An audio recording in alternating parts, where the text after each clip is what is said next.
negatively impacting your career and you haven't found a way out? If so, today's episode is perfect for you. We're diving into how to reclaim your power through critical change. Midlife professionals face massive shifts, navigating reinvention, prioritizing well-being while leading and challenging societal expectations. But here's the truth. Change isn't the end. It's your opportunity for Career 2.0. Our guest, Wendy Alexander of Happy Career Hub, is a powerhouse interview and career coach, helping women break free from the typical good, secure job trap to build the careers they truly want. She'll share practical strategies to reinvent your career, actionable steps to transition with confidence, and how to navigate challenges head on. So as you listen, I want you to consider this question.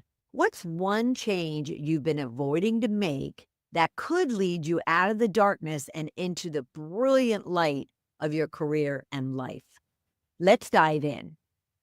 Welcome to Shedding the Corporate Bitch, the podcast that transforms today's managers into tomorrow's powerhouse leaders. Your host, Bernadette Boas, executive coach and author, brings you into a world where the corporate grind meets personal growth and success in each and every episode. With more than 25 years in corporate trenches, Bernadette's own journey from being dismissed as a tyrant boss to becoming a sought-after leadership coach and speaker illustrates the very essence of transformation that she now inspires in others with her tips, strategies, and stories. So, if you're ready to shed the bitches of fear and insecurity, ditch the imposter syndrome, and step into the role of the powerhouse leader you were born to be, this podcast is for you. Let's do this. Wendy, how are you? Welcome. I absolutely love this conversation about reclaiming your power, especially for women going through the transition that's impacting their success in the workplace, or at least what they're perceiving as them being able to adjust and transition into that new phase. But before we do, I'd love our audience to get to know Wendy. So could you tell us a little bit about yourself? Well, I'm at the stage of life where I call myself a menopause thriver. But that wasn't the case when I started out. It actually slammed me because I entered that phase at age 45, which was a lot earlier than I expected. So in my mind, it was supposed to happen in my 50s. It came early. And it slammed me, knocked me for a six, and changed my life in many ways. I was in a high-powered executive career at the time. And the brain fog, the insomnia, the hot flashes, all of it came like a tidal wave over me. And I couldn't really cope. It put me under incredible stress. I was already in a highly stressful job. Because when you're at that level of corporate and you're having to make all these big decisions, run these multi-million-dollar projects, you're under a bit of stress. I don't think you can get away from that when you are working at that pace. And so in the end, I had to evaluate my life. And I had to, I suppose, ditch my corporate bitches. I had to ditch those fears, those anxieties, and really evaluate the direction that I wanted to go. And so, but I already had the side gig business of helping people in their careers because I had transformed my career from, hitting rock bottom, losing a relationship, being pregnant with a baby and entering single motherhood 23 years earlier. And I transformed my own career through a lot of research, writing and rewriting my CV, working with recruiters and hiring people. And then landed in the roles that took me on a very fast trajectory towards success. The people who knew my story, friends, family, colleagues, came for help. And that's how my side business was born. But I was in full-time in corporate and part-time coaching people, especially helping them write their resumes and their LinkedIn profiles and things like that. And so when menopause slammed me, I already had something that was very much a side gig, but I left corporate and turned that into the full-time. What I do now, I work in the career coaching space. your story is fascinating. So I do want to go back and I want to kind of paint the picture of how you did reclaim your power, especially as you said, 23 years earlier, you found yourself going through a change, having a child, so forth and so on. What was all those external factors doing to you inside your career, and how were they playing out as far as how you felt toward being able to climb the corporate ladder and be successful? So when my relationship ended, it was a very acrimonious ending, and he pretty much walked away from everything. The house sold, and it sold at a loss, and there was a huge debt hanging over me, about $50,000 of debt. I was 4 months pregnant when that happened. Of course, I went through all the anxiety and the fear and the panic and the how did this happen to me? I considered myself a reasonably intelligent woman, so I was flummoxed at how I'd created that situation in my life. I'd say one of the first steps I did do was I sought help emotionally. So I went to a psychologist because I was like, I need to figure out what just happened here. How did my life hit this rock bottom? And also, being pregnant, I was very determined to clear up that emotional mess because I didn't want to bring that to my child.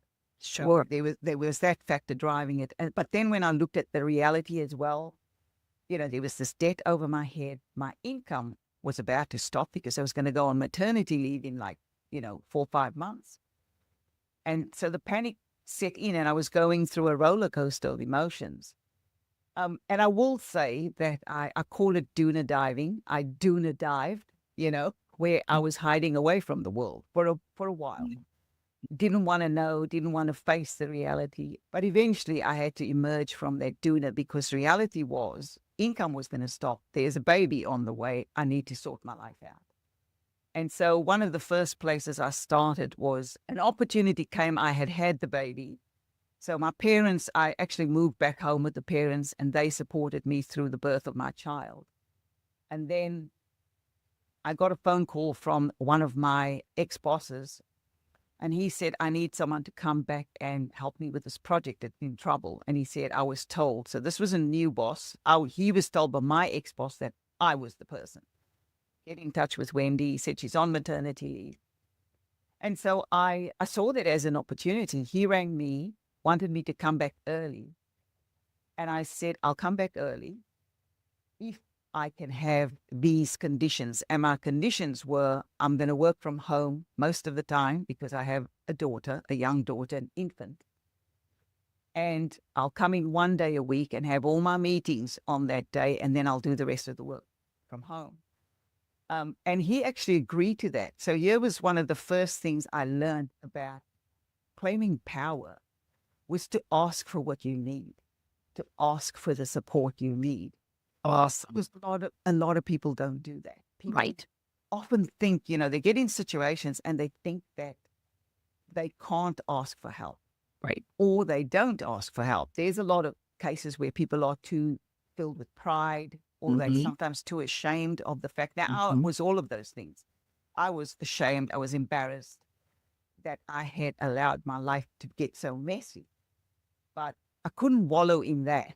At some point I had to step out. So the help that I got from an emotional space was from my parents, and they were amazing, and my siblings. And then the help I got from, my career space was actually asking for it. I said, this is my situation. Yeah. And I'm not ready to leave my child all day, every day.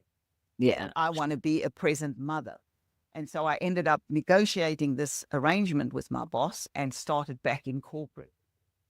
But Now, oh, I'm sorry. But some people might say, well, obviously, he already kind of befriended you and, you had that relationship with him. And that's why it was okay for you to ask. But what you're also stating is, regardless of that, know what you want, believe in, the fact that you should be able to ask for it and then go and ask for it, correct? Yes, correct. Because look, in other circumstances later on, when I was going into new roles, so this was with people that didn't know me, I kept up that ability to ask. And always in my interview, I would say to them, you know, I'm interviewing you as much as you're interviewing me.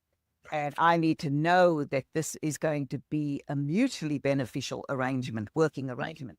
And I even, say 3 years later when I changed companies, the first thing when they asked me, do you have anything at the end of the interview, do you have anything to say or ask? I said, this is my circumstances and I would like to work a couple of days from home. I don't want my daughter in daycare every day. I'm happy to put her in some of the days, but not. And there was never an interview that I did after that where I didn't ask for that. Perfect. Also, bold enough to state to them that I was interviewing them.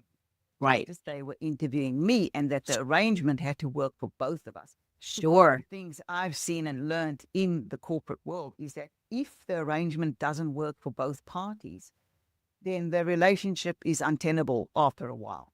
Yeah. Someone becomes resentful. Someone becomes unproductive, right? And Yep. when you're negotiating in the career space, it's always good to define what you need beforehand. And then when you get your opportunity, because they always do give you the opportunity. I've never seen many interviews where they don't ask the candidate, what, do you have any questions for us? Or is there anything we need to know about you? That's your opportunity to negotiate. Absolutely. This is what I want. This is what I need. And then obviously the other side of that is you need to perform and you need to deliver. If you just ask for something that you want, but you don't deliver to your deliverables, it's going to be a relationship that sours very quickly. Let me ask you a question about reclaiming your power. When you were in all of this panic and stress and anxiety, what was it that got you to the point where you sat yourself down maybe and really worked through a plan and what it was that you needed and what it was that you were going to ask for? Because so many people just have such a hard time getting out of that headspace. Yeah. So look, obviously there was the psychologist I was working with at the time, and she was really great in that she kind of indulged me in my woe is me story for about 2 sessions, right? So she let me do the crying, let me do the blaming, let me vent. And then I think it was about the 3rd or 4th session, she asked me a question that was, I consider, one of the most important questions anyone's ever asked me. And she said to me, okay, where did you play a role in this whole situation? Right? So, and I remember feeling very angry at her when she asked me that question because I wanted her to agree with me that he was to blame. Right? That's what I wanted. I wanted her to say, oh, what an awful man, and shouldn't have done this to you, and how did you end up like this? But she did let me do that for 2 sessions. The 3rd session was where the empowerment started to happen. So her question to me was, what role did you play in this? And it was a difficult, and she said, I want you to go home and I want you to write about that. And write about it honestly and write about it, even if things are starting to come up that you don't want to face. And she tapped into a button for me because I've always been a writer. So when I was growing up in South Africa in those difficult times, as a child, I wrote my way through a lot of things. Everything that I didn't understand, I always would write down. I would write little stories. I would write poetry. So writing was a part of me. It was part of my DNA. And so she gave me that task, go home and write and answer this question. And did she know that you were a writer and therefore she leveraged something that you did?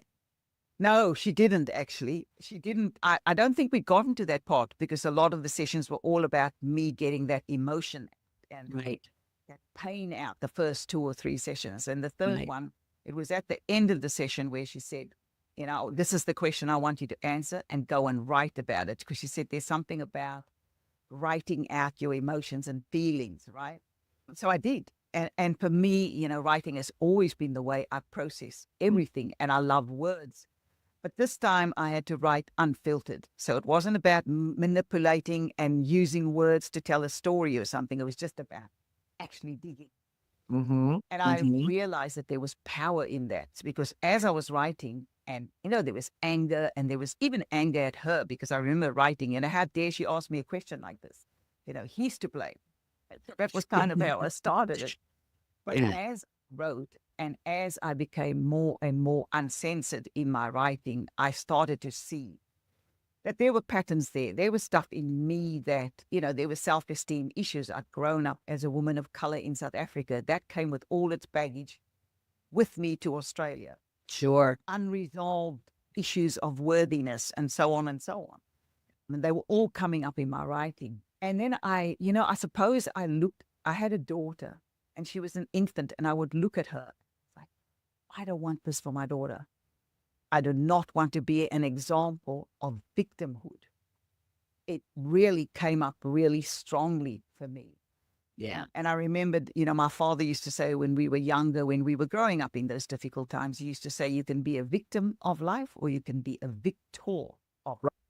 Sort of came back to me, right? Those words came back to me. And that was the start of it, really, that deep self-reflection, looking at what I would say was the good, the bad, and the ugly. I don't want to face all that there is to face, including the fact that I was stressed out, that I was anxious, that I was disappointed in myself, that I was embarrassed, all of these things. It was liberating. Fast forwarding to the current, do you use journaling, I'll call it, as a tool for your clients? Do you suggest that to your clients? Yes. So I have a process, and it's actually on my website. It's a free resource, and I call it Mining Your Story. And what we do in Mining Your Story is we dig into the patterns in our life. We dig into the talents and skills that we have naturally. And I always say to people, if you can't figure that out, ask yourself, what do people come to me for advice for?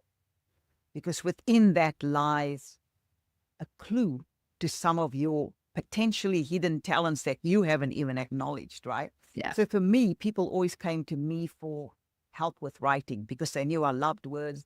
They knew I loved writing stories. So when people needed, I had people who were doing their wedding speeches come and help me. So can you help me write my wedding speech, right? People always came to me for help with words. And so that's what I noticed in my pattern when I started mining my story. And that was one of the things I did. As I was answering this question, I was also creating a process of digging into myself, going, okay, what were the patterns? What do I really like doing? What am I good at doing? And because I help people to dig not only into the professional life, but the personal life as well. So what have I overcome? Because whatever you overcome in life, there's a set of skills that you've had to use to overcome whatever that thing is. Mm-hmm. And so we dig to go find all the different skills. And that's the foundational piece of all the work that I do. For me, if people don't want to do that process, then they aren't going to have all the little nuggets to shape up their CV, to shape up their LinkedIn, and to have really confident answers in an interview. Wouldn't you also say in them doing that, they also find the parts of them, the confident, strong, skilled, expert, talented parts of them that they can use to overcome the self-doubt and the insecurity that they might be feeling or whatever the other negativities are that they're feeling. They can use and lean on their strengths. I call them riches. So they can then, really shed what I call bitches. Would you also use it in that respect with your clients? Absolutely. So because a lot of people go through life, they don't even look at the stories of their life to see how much they have overcome, right? Mm-hmm. And so they just automatically, when they hit that lull, or they hit that discontentment, or they hit that fear, they become paralyzed by it. And sometimes you just need someone to guide you and direct you to go and look at the things that you've already achieved through some challenging circumstances. Because within that is some of your skills. And the moment people identify those skills, there's a level of confidence that automatically happens, right? And so then they go, oh my goodness, I forgot about that time. You got that, I did this, that, and that to get through that, and that. And suddenly when you start to really zone in on that, it is, I suppose, wherever you take your mind, that's what then evolves in your life, right? If you take your mind and you get paralyzed by fear and you zone in on the fear, the anxiety, and you don't work your way through that to go and look at maybe past experiences and go, well, actually, 5 years ago, this happened to me at my place of work, and these are the things I did. Oh my goodness, there's a bunch of skills there.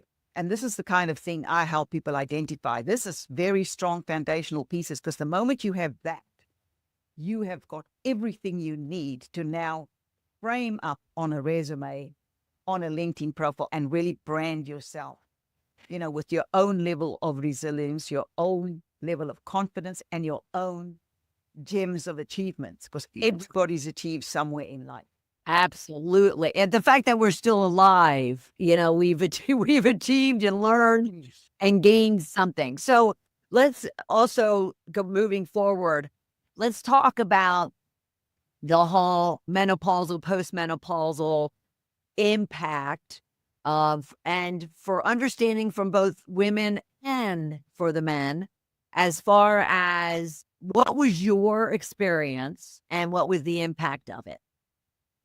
So my experience, as I said, was that it came early. It affected me in a huge way. So I think every woman gets some symptoms of menopause. There's a handful of women that seem to breeze through it, I get a bit envious and I call them lucky bitches when I do meet them. You're looking at one.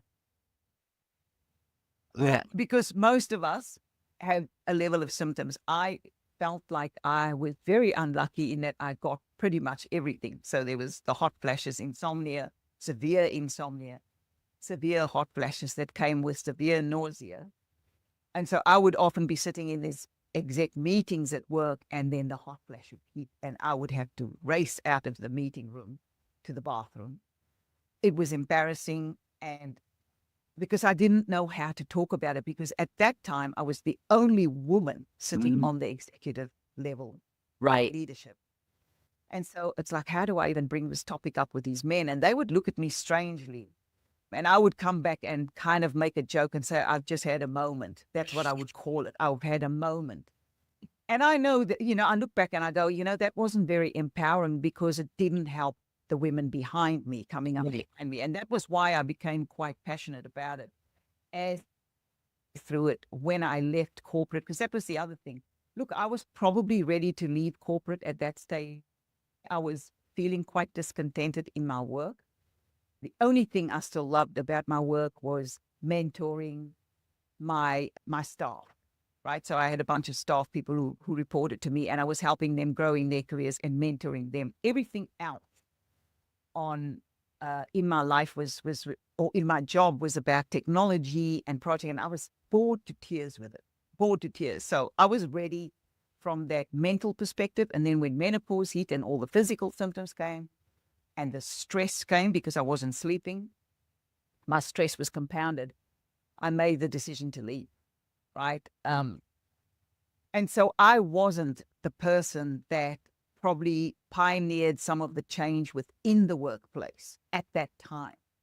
But I have since, because the women who have come to work with me, we now have the conversations, and I help them pitch the conversations within corporate around getting the support that they need. My partner, Peter, he was saying, so he's also in corporate, and he was hiring for transformation projects. And he was saying one of the things he was noticing was that he was losing his midlife women. They were suddenly quitting their jobs. And I said to him, it's probably they entering menopause, or they halfway through that menopausal phase, and it's probably kicking their butt. And they can't cope with the stress of a high-powered job or these very, very high priority projects. And so they're exiting. And he said, well, I want to figure out how to retain them.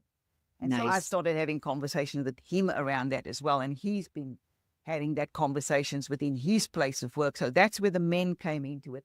And from the other women's side, the women that I've worked with since I left corporate, one of the key goals is, apart from helping them reshape their careers and re-identify if they want to keep going with that job or if they want to move in a different industry, one of the things we are doing is starting to have that conversations with the key decision makers, which are usually men.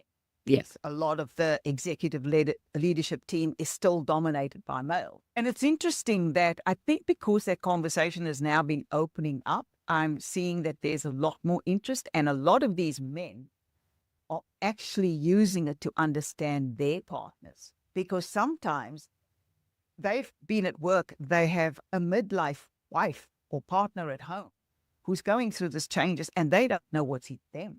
Like some guys tell me, my God, she was raging and I didn't know what was going on.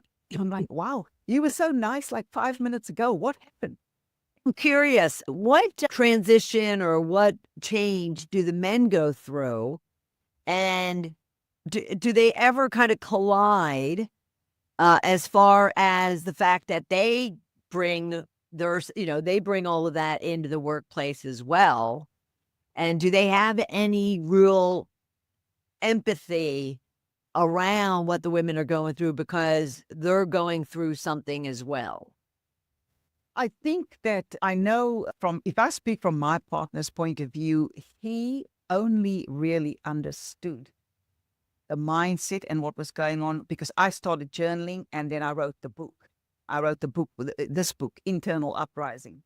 When he read the first draft of it, because he's always done a lot of the edits on my writing, because I always look for a different set of eyes, I actually got him to read this. And he said he was astounded at what he read because he lived with me. Right. But he had no idea that I was feeling the way I was feeling. This was the thing that I noticed, and I still notice it in women. It definitely was my case. We hide some of that. We hide the fact that we super stressed. We continue to posture and push forward. That's what women do in life. But I do think, and I know with me, that one of the reasons I left corporate was because I knew I no longer wanted to be the perceived strong woman. Now, I am a strong woman and I own that. But during that time, I was incredibly vulnerable. I was incredibly afraid. I thought I was losing my mind because the brain fog that affected me was so severe. I was forgetting things. And so suddenly this once very polished and put together woman was falling apart at the seams and not remembering things and all this. And so the first fear I had was, oh my God, I'm getting early onset Alzheimer's. That was the first thing. And that terrified me.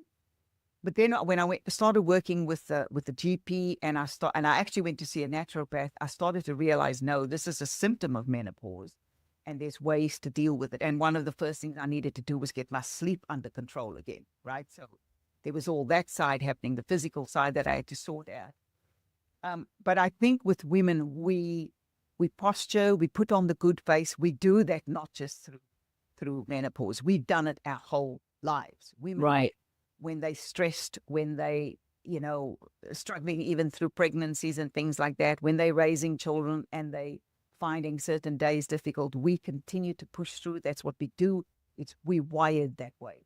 Are you advocating a complete career change, or are you just getting them to really assess if what they have and what they're doing is indeed what they want to be doing the rest of their career?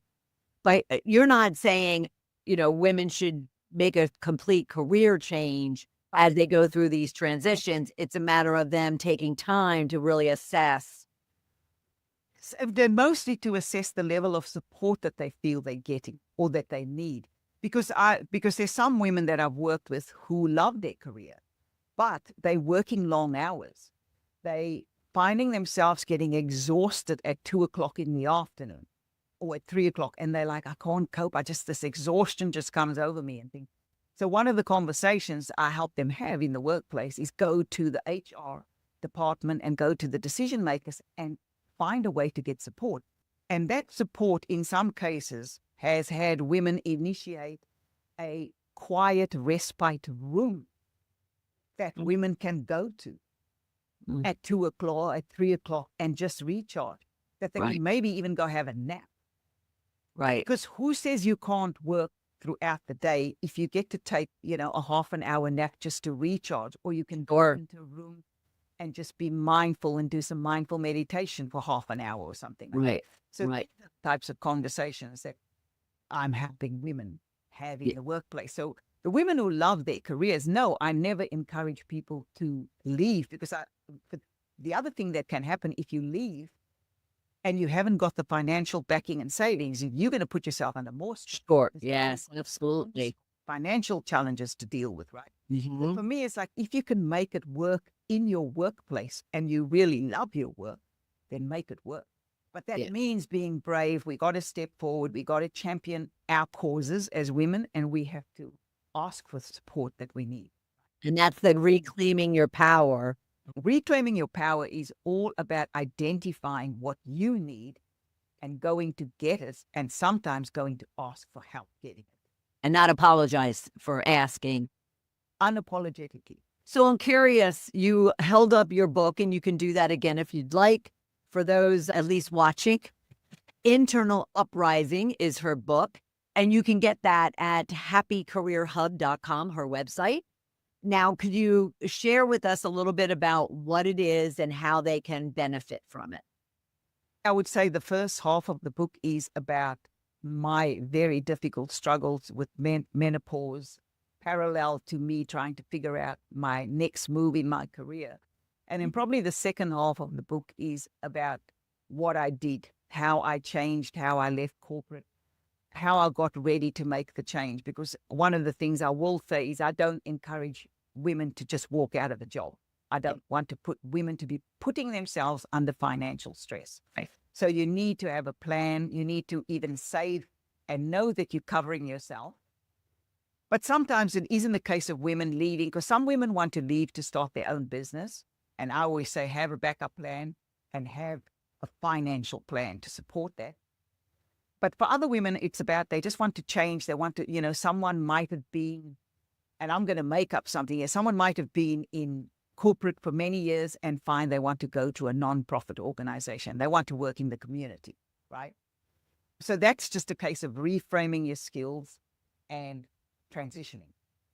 Other women want to stay in their company, right? So I have plans and methods to do all of that. But the most important thing that the book tells women is the story of, first of all, how to cope through menopause, that you are not going crazy, because that's what we think we're doing. You're not going crazy. And that there is light at the end of that menopausal tunnel. And that it comes down to us as women to own that sacred time. I actually view it now as one of the most sacred times of my life. Nice. Got me to really dig into life, really figure out what I really wanted to do, and also own all the parts of me, because it's okay to go through all the difficult stuff in life. Sure. Through it. We shouldn't Right. be trying to be ashamed of things. In my case, hiding away from the men when I was in exec leadership. No, we need to be the ones speaking up about it, educating those around us, and getting their support and getting their help. Because in the end, it helps them too. The men came on board, they started to understand their partners, their spouses, but also they were able to retain some of the midlife women that they were losing during that time, right? Yeah. So it becomes a win-win situation. For everybody. What would be one thing that you would recommend our viewers and listeners to do to really reclaim their power, regardless of the challenge or transition they're going through? Well, I think understand that it is part of our feminine cycle. It is part of our life. It is something to own. Now, I know it's difficult to own when you're going through a very difficult time around it. And then the number one thing I would say to women is understand that if ever there is a time to indulge in some self-care, this is it. Because we become very good at taking care of everyone's priorities. Most women have been doing it all their life. The children, the colleagues, the parents. This is the time to put yourself at the top of the priorities. I love that. I love it, love it, love it. This has been awesome. And we covered the gamut from basic challenges of life all the way through one's career to those transitions that are emotionally, physical, physiological, spiritual. This has been fabulous, Wendy. Thank you so much. But I do want to remind everyone, please go to happycareerhub.com. Check out the work that she is doing. Check out her book, which you can also get at the website, Internal Uprising. And follow her on LinkedIn. Just simply go to Wendy A. Alexander and follow her and reach out to her should you need any help, especially in reclaiming your power. Thank you so much, Wendy. This has been fantastic. Are you a victim or are you a victor? That is the question that really stood out for me as far as Wendy's conversation regarding how to reclaim your power. Wendy Alexander of Happy Career Hub, she put her heart on the table in front of us and shared everything about two major incidences in her life that really had her needing to go inward and really account and consider what it was that she really wanted and then asking for it with no apologies and seeking the support in order to achieve it and eventually being successful in doing it and being a victor. I don't know what I expected when I came into the conversation, but I walked away feeling really good about how I and anyone else and all of you can be navigating change by reclaiming your power and leveraging all the experiences and all the victories that you've had already in your lifetime, both at work and at home. I do want to leave you with one thing to be thinking about. I want you to think about what is that one bold step you could be taking right now to move closer to the career and the life that you really want. What is that one thing? And if this episode resonated with you, then share it with someone who also may need it to help them through any type of career or life change or transition or conflict that they might be dealing with. And if you enjoyed this episode, be sure to follow us or subscribe. You can go to balloffirecoaching.com/podcast. You can also follow us on YouTube at Shed the Corporate Bitch TV. And I'll see you right back here for another episode of Shedding the Corporate Bitch. Bye. Thank you for tuning in to today's episode of Shedding the Corporate Bitch. Every journey taken together is another step towards unleashing the powerhouse leader within you. Don't miss any of our weekly episodes. Subscribe to our podcast on Apple Podcasts, Spotify, or wherever you love to listen. And for those who thrive on visual content, catch us on our Shedding the Bitch YouTube channel. Want to dive deeper with Bernadette on becoming a powerhouse leader? Visit balloffirecoaching.com to learn more about how she helps professionals, HR executives, and team leaders elevate overall team performance. You've been listening to Shedding the Corporate Bitch with Bernadette Boas. Until next time, keep shedding, keep growing, and keep